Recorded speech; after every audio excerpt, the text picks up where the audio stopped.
Voilà de retour, 670-9078, poste 230 ou encore virage à telmac.tv ou via notre Facebook. C'est les façons de nous rejoindre, nous poser vos questions, commentaires, toujours appréciés. Jacques, on en a plusieurs. On va y aller immédiatement.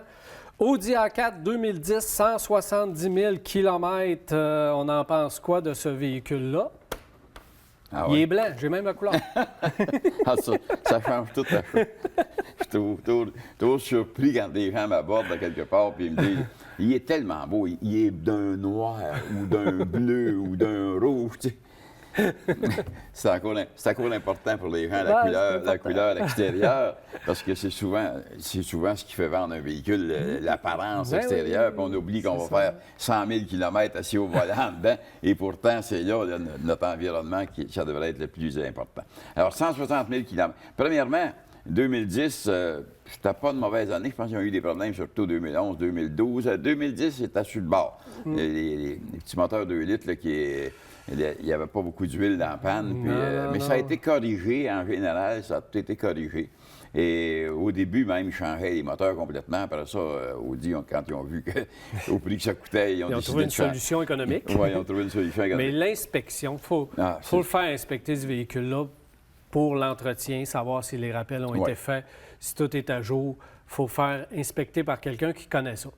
Quelqu'un qui connaît les Audi, savoir que capable d'aller vérifier là où est les turbos, là où sont les problèmes, ou ce qui était les problèmes. Il y avait un problème au niveau des bras de suspension avant, là, surtout les bushings de ça. Là, quand tu es obligé de changer tout ça, ça coûte un bras.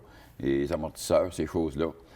C'est ça, voir de quel état qu'il est. C'est des carrosseries qui restent belles, généralement, parce que c'est en tôle galvanisée. C'est ça qui peut être trompeur. Ouais.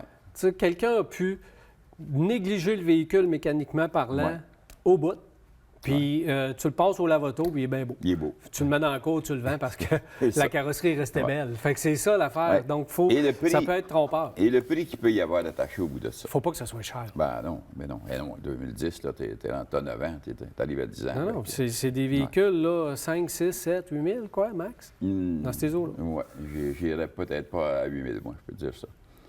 On peut avoir des surprises. C'est parce que la surprise était au niveau de la réparation et de l'entretien. Tout dépend de ça. Une facile, pas de détails, Versa 110 000 km.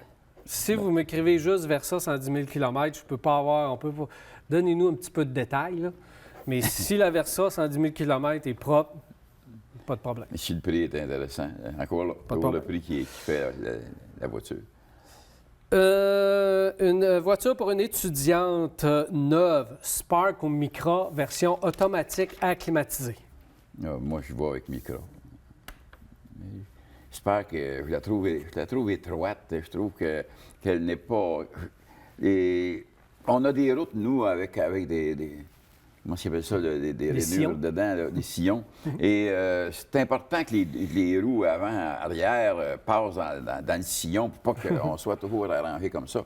Puis on a vu ça penser, exemple, ceux qui conduisaient les Smart qui étaient vendus chez Mercedes. C'était des véhicules que je trouvais qui étaient en tout cas, qui me faisaient le saut chaque fois que ça partait. Et bien, on a vu ça regarder le Micra, comment est-ce que c'est qui s'est battu dans la course automobile. Et c'est des voitures stock. Alors, pour la rue, pour une étudiante, selon moi, c'est la voiture. Absolument. J'aime la nouvelle version de la Spark. Ben oui. Ce qu'ils ont fait là, comme une nouvelle, ils l'ont modernisé, ils l'ont amélioré beaucoup.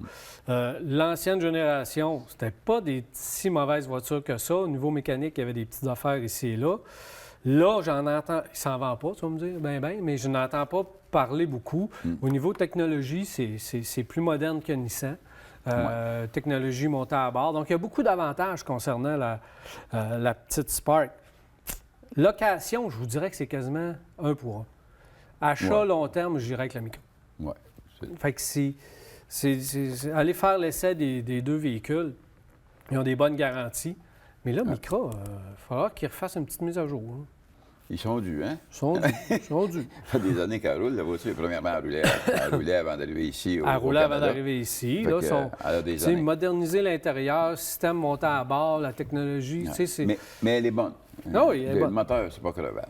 Ben non. C'est pas crevable, mécaniquement. Là, puis une petite de même, avec air climatisé, quoi, c'est autour de 15 16 000 air climatisé automatique, là, tu sais.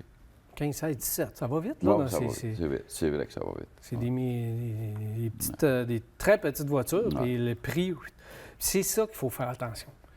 Tu vas dans des petites voitures parce que c'est facile à stationner, parce qu'on a l'impression que c'est plus économique, alors que c'est pas si vrai que ça. Puis là, on met de l'équipement automatique, là, climatisé, des affaires. Là, tu te rends compte que la Micra est dans le prix de la Sentra ou même dans le prix de la Versano. Ouais. Tant qu'à ça, là, on fait un petit sacrifice, puis on s'en va à Versano, puis on a complètement une autre voiture. Ouais. Fait que ça, c'est à faire attention quand on met de l'équipement sur les petites voitures, chevauchement de prix. Bon, t'es bien assis, Jacques, là? On est parti pour un bout. Martin, il dit, selon vous, quel auto électrique faut choisir? Kona, Bolt, Soul, Ioniq, Tesla Model 3. Là, on met tout. Bolt. Donc là, on veut savoir... Puis il y a une autre portion. Ça, c'est la première portion. Deuxième portion, on va te le dire tout de suite, qui dit que... Martin dit que je suis très surpris que Toyota et Honda n'aient pas de voiture 100% électrique à offrir. Bon, on va commencer avec... Avec ces voitures-là. Kona, Bolt, Soul, Tesla 3. Puis on peut ajouter la Leaf là-dedans. Là. Je vois pas Aussi. pourquoi la Leaf n'est pas là. Ça doit être un oubli. Ben, Mais la Leaf doit être là. Leaf Plus, surtout. Oui. Mais premièrement, ces voitures-là ne seraient pas là si le gouvernement n'avait pas mis les montants qu'ils mettent là, pour que les gens puissent les acheter. C'est-à-dire, si tu arrives avec 15 000 de réduction que le gouvernement met, à chaque fois que quelqu'un s'achète une voiture électrique à quelque part, c'est toi, c'est moi, c'est tous nous autres qui payons une partie pour que ces gens-là puissent rouler dans des voitures électriques. Ce qui me surprend, c'est que c'est des voitures, exemple, la Bolt. Si tu prends une Bolt avec un petit peu d'équipement dessus, peut-être à 50 000. Mais là, Ils sont tous à 50 000. Ils sont tous à 50 000. La Leaf est moins chère un peu. La Soul est à peu près dans le prix. La Ioniq 100% électrique, peut-être un petit peu moins cher, mais c'est dans de 45 à 50. Oui. Fait que tu as tout de suite une voiture qui va te coûter 35 000 plus les taxes. Et ces voitures-là, à ma grande surprise, quand tu veux les revendre, ils sont pas vieilles. Je regarde, tu vas me dire, je voyais l'autre jour, c'était la Volt.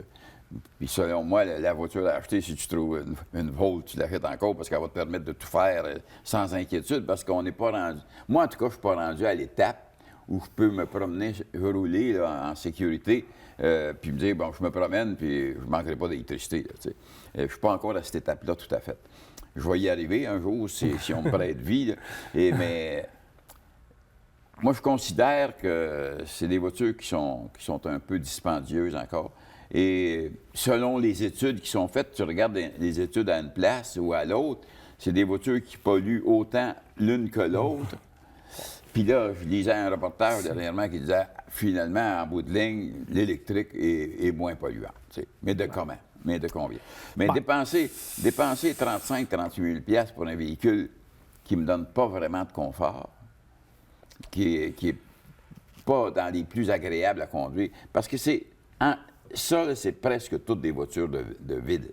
Faut que tu l'achètes pour la ville. C'est des voitures de ville. C'est là qu'ils sont utiles. Alors que dès que tu sors, puis si tu veux monter au lac Saint-Jean... Tu peux y aller. Oui. Mais si tu y vas à tous les jours, tu vas trouver le temps long. Tu vas trouver le temps long. Fait que ça, si tu as la fibre électrique puis tu dois choisir une voiture électrique, je vous comprends que c'est pas tout à fait facile de choisir sa voiture électrique. La Bolt a fait ses preuves. Allez l'essayer pour savoir si, au niveau espace, ça vous convient. Ça, c'est la première des choses. Et au niveau confort. Moi, ça, c'est deux affaires qui me dérangent un peu sur la Bolt. Le Kona, c'est un des plus intéressants. Oui. Vraiment, de l'espace, un beau format, bien fini à l'intérieur, bon comportement routier. La Soul électrique, nouveau modèle, c'est comme le Kona. Mais dans un format un peu différent. Un petit peu moins d'autonomie, 15-20 km d'autonomie de moins, mais vous avez un format qui vous donne encore un peu plus d'espace à l'intérieur. Vous avez besoin d'espace, pas besoin d'espace. L'Ioniq, c'est la grande oubliée. Oui.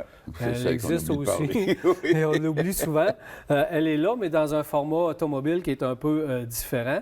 Tesla 3, bien, ça, c'est plus cher. Fait qu'allez voir si ça vous plaît. Ça, c'est celle qui est à part.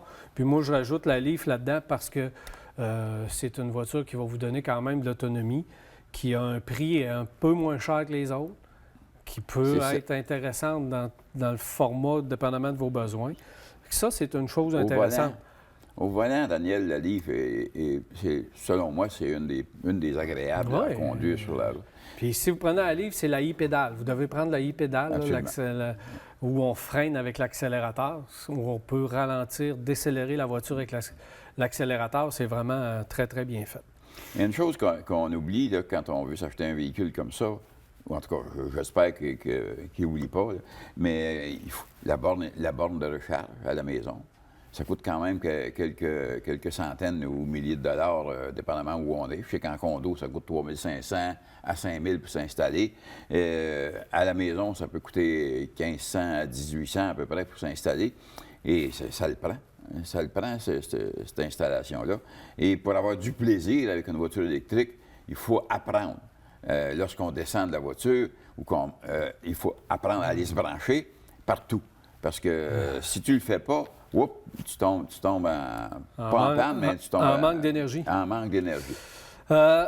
L'autre portion, très surpris que Toyota et Honda n'avaient pas de voiture électrique alors qu'ils ont été les premiers à offrir des voitures hybrides et à se lancer dans la voiture électrique, donc dans la voiture hybride, donc dans l'électricité, mais ils n'ont jamais sorti de voiture 100% électrique. Puis ça, c'est vrai. 99 et 2000, là, c'est là qu'ils ont lancé, puis ils n'ont jamais fait. Ils n'ont pas bougé. Ils n'ont pas bougé après ça parce que c'est pas rentable. Les autres se sont dit, on va en faire quand ça va être rentable. C'était la réponse, parce que je l'ai posé la question aux gens de chez Toyota, puis on se dit la seule et unique raison, c'est parce qu'on ne fera pas d'argent si on sort une voiture 100% électrique. Puis on sait que Toyota, c'est pas des gens pour perdre de l'argent. Non. Et puis, si tu n'as pas une usine de batterie, si tu n'es pas bien branché au niveau des batteries, tu as des compagnies qui manquent de batterie actuellement. Alors, tout ça, ça retient le système de pouvoir avoir des voitures électriques. Ils peuvent se vanter d'avoir été les premiers dans le segment à faire quelque chose vers l'électrique. Puis c'est vrai ce qu'ils ont fait. Oui. D'un autre côté, Ford qui ont sorti une fois une Focus électrique, mais c'est ceux qui nous ont parlé le plus de voitures électriques. C'est un fait. Puis ils ont sorti une petite, de façon timide, une Focus électrique. Timide. Très, très timide, mais à chaque année, ils nous parlaient d'électrification. Ils nous ont même montré une ville électrique.